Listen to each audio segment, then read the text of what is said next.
Hey everyone, want to know which copy will perform best before posting? Here's how to use Anyword's predictive performance scoring in minutes. Let's get started. First, you need to log in into anyword.com and here click create content and describe what you're writing, like if it's Facebook ad, email, or product description.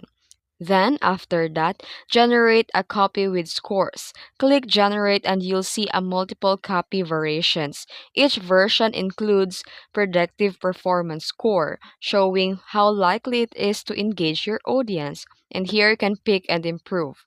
Choose the highest scoring option or edit the text to improve its score. The higher the score, the better chance your ad or post will perform. And that's it. Use predictive scores to write smarter and boost result fast. If you found this video helpful, don't forget to like and subscribe for more tutorials. Thanks for watching.